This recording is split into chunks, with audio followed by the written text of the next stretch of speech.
Hi everyone, this is Lisa and welcome to my channel. Please do not forget to like, share, and subscribe.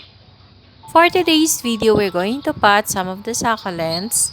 We have the Lovely Rose, Choco Bronze, Jocelyn Joyce, Missing You, a hybrid of Flowey and Mule. We also have the variegated Jade, the Muriel, the Beyonce, and the Purple Champagne. So, ito yung mga ipapat natin for today and I have also prepared yung small, medium, large size na black pot na gagamitin natin and I prepared a small ceramic pot for the choco bronze. So, yung large pot has a big hole so we have to put mesh tape on it para hindi matapon yung ating soil mix. And then, I fill it up with our used soil mix that is composed of lump soil and pumice stone. Then I added osmocote on top of it to give nutrients to the used soil that we are using right now. And then I top dress it with the black sand kasi ang una nating ipapat is yung mga echeveria which is mahirap siyang lagyan ng top dressing kapag nakapat na yung mga echeveria.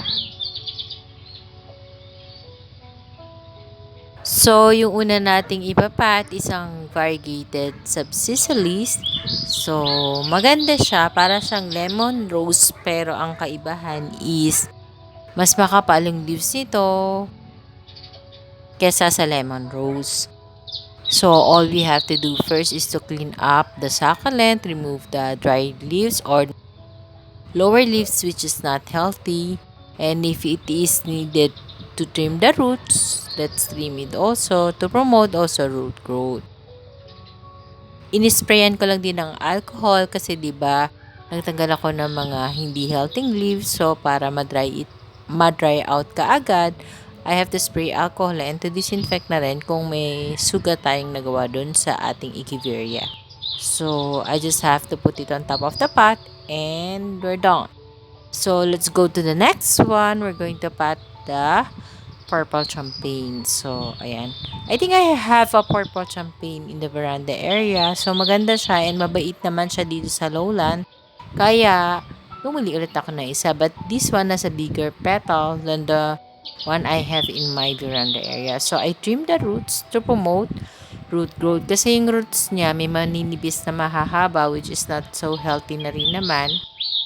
Kaya, kinat ko na. And para hindi tayo malito sa mga sakalan ID, I have to put temporarily sa pot yung mga ID para hindi ako magkamali ulit pag nag-flex ako sa inyo. So, I filled up the medium size pot na black pot para ipapakita ko na lang sa inyo kung paano ko itinatanim yung mga succulent. Pero yung soil mix na ginamit ko pa rin is yung used soil mix. And of course, let's not forget to put osmocote on top of each pot. So right now, I am potting the Beyonce.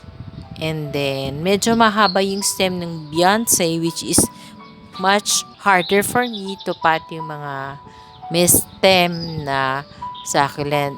Not like echeveria, all you have to do is put it on top and then add top dressing. So, kasi pag mahaba yung stem, may possibility na tumataob siya. Kaya minsan naglalagay din ako ng stone to support yung mga succulent na pinapat ko na mahahaba yung stem.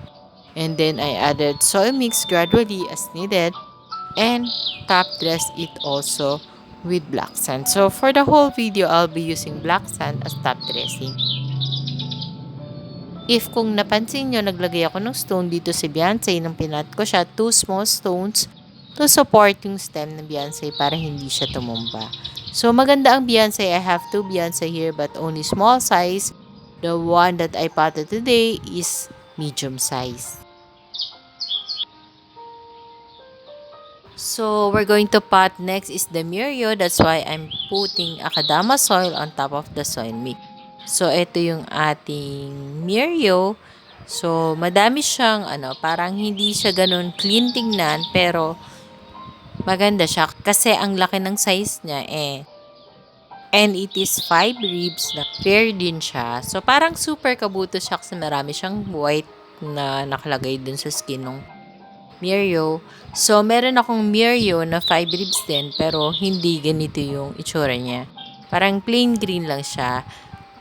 One time, gawan ko din ng vlog yan. This one and the other.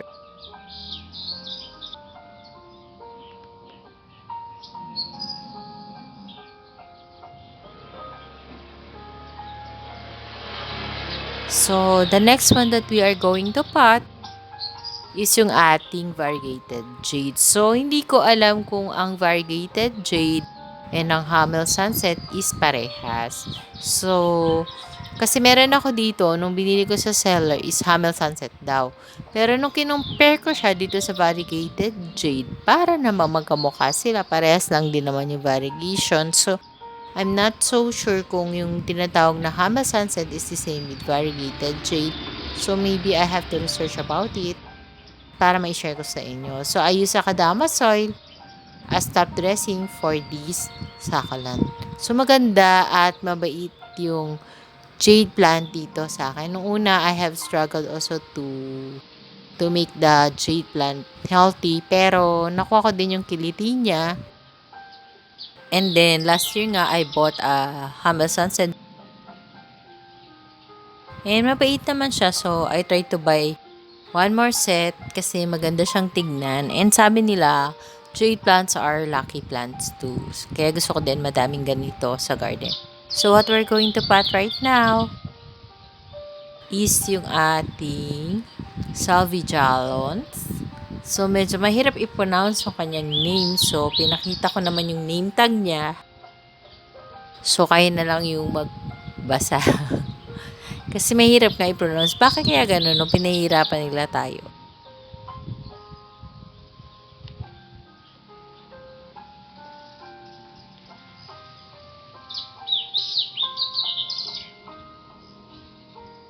And the next one that we are going to pot is the missing you. Meron akong missing you sa veranda area. Kaya lang, nagmashi siya last December. So, buhay pa naman. Kaya lang parang hindi na healthy yung stem niya. Although nakaka-survive and it's striving to survive sa veranda area. Kaya I want to get a spare one of the missing you. But this one will stay in the garage area. So, parang hindi kasi siya nag-okay dun sa veranda area. Okay siya sa too much heat. Kaya niya. But the problem is he cannot hold too much water. Kasi yung protection niya from the sun, which is yung farina, is okay. Ang problema is yung stem niya when it comes to too much water na nakukuha niya.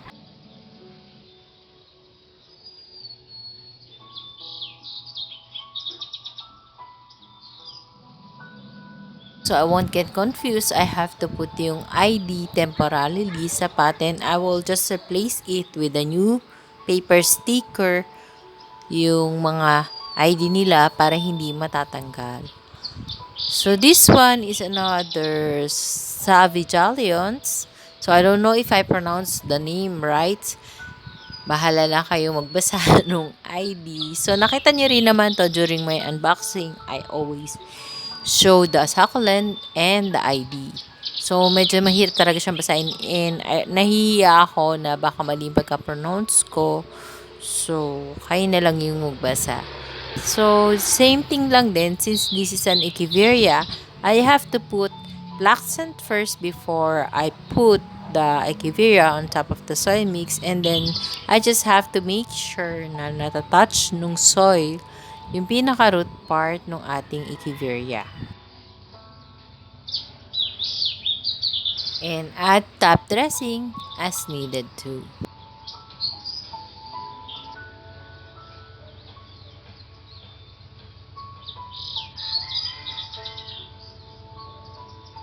So, mas madali talagang ipat yung mga Echeveria. Kaya, mas gusto ko sila kesa sa mga Graptopetalum and Graptoveria.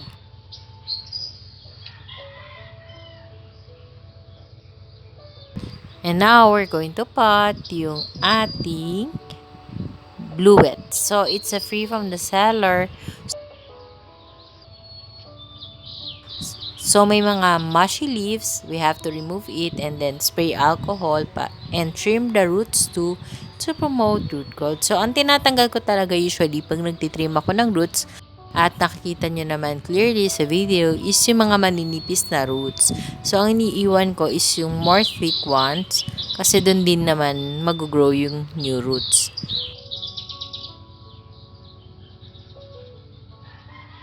So, ang dami din binigay sa akin na free ni seller, I think around 5 or 6 pieces na yung iba, lalo na yung dark iris, it's a very big size. So, I'm so happy with the seller. So, the seller is Jusel San Cactolens.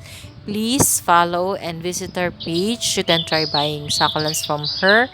I strongly recommend this seller. Yung succulent niya is not too pricey and magaling din mag-air dry si seller. Nakita niyo naman yung mga succulents. Although may ilang mushy leaves, hindi talaga may iiwasan na magkaroon ng mushy leaf kapag tayo ay bumibili online.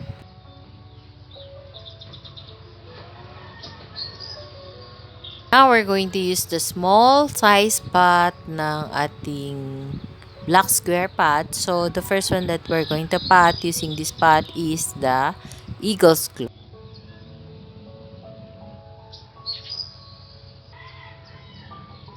So, I decided to use Akadama soil as top dressing for the Eagle Claw.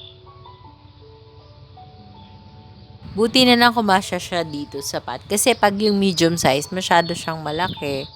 And then, parang matutumba siya kung dun ko siya ipapat. So, all I have to do to support the Eagle's Claw is sisiksikin ko yung Akadama soil, yung pinaka-top dressing para hindi siya matumba. And then, eventually, kasi pag diniligan natin, di ba yung soil mix is bumababa, kaya kailangan ng ating soil mix when we are potting succulents and cacti, we have to press it down so hindi siya maglo-loose. So, it is my first time to have this kind of succulent, yung Eagle's Claw. I'm not sure kung parehas lang din ba yung care tips nito with the other Haworthia like zebra plant and the twirl. So, let's see kung mapapalago natin itong ating Eagle's Claw. Hindi ko rin alam ang way ng propagation nito if it is true cuttings, but we're going to research on it.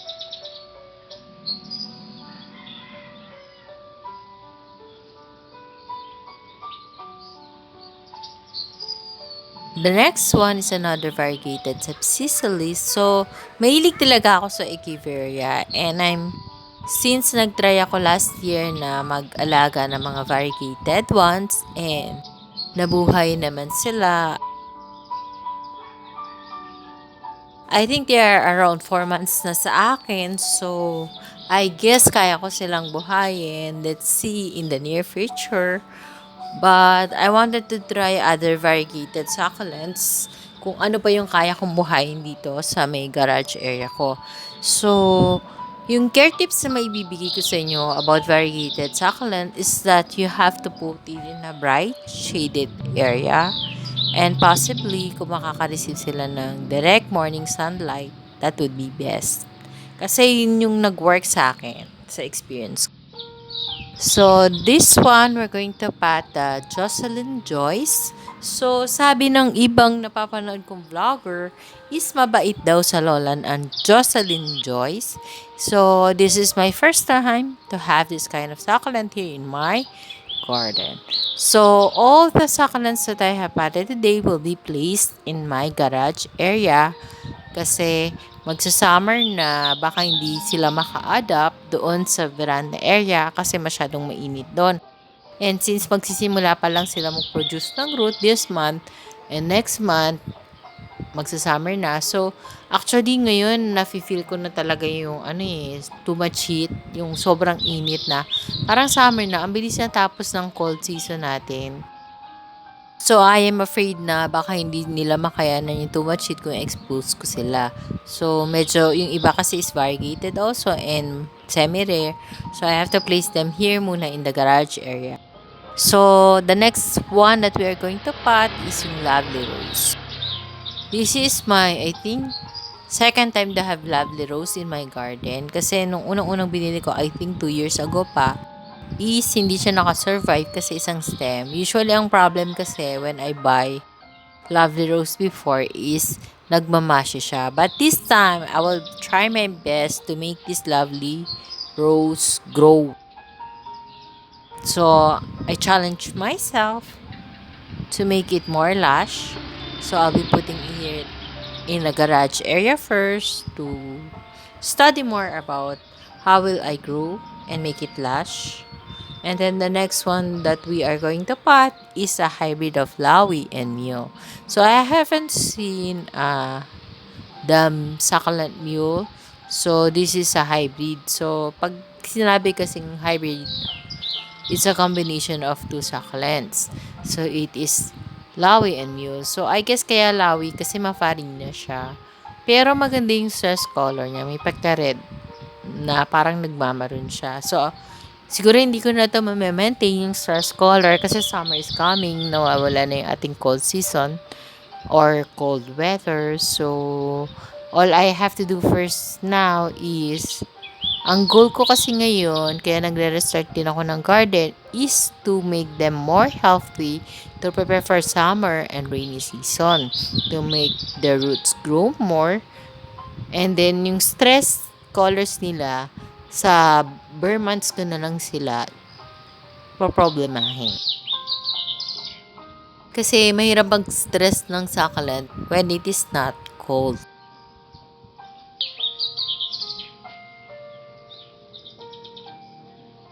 The last one that we are going to pot is yung ating Choco Bronze. So, I'm going to pot it in a small pot kasi napaka-small talaga ng ating Choco Bronze.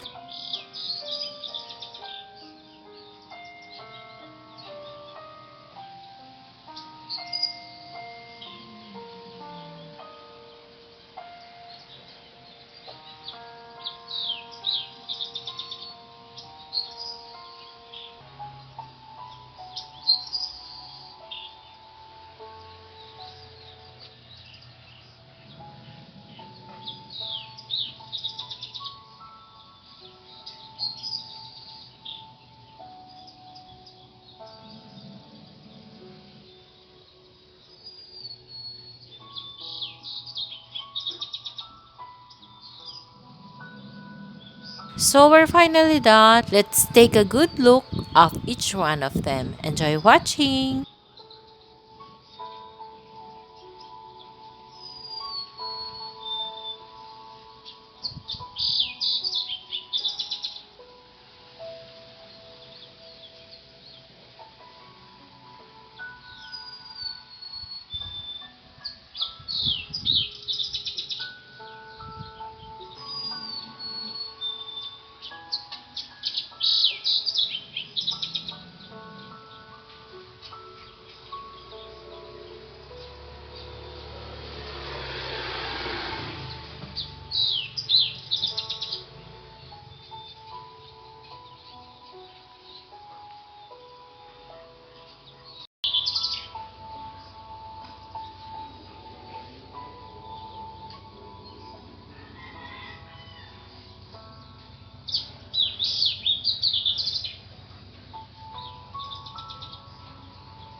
So that's all for today's video, guys. I hope you like my sharing for today.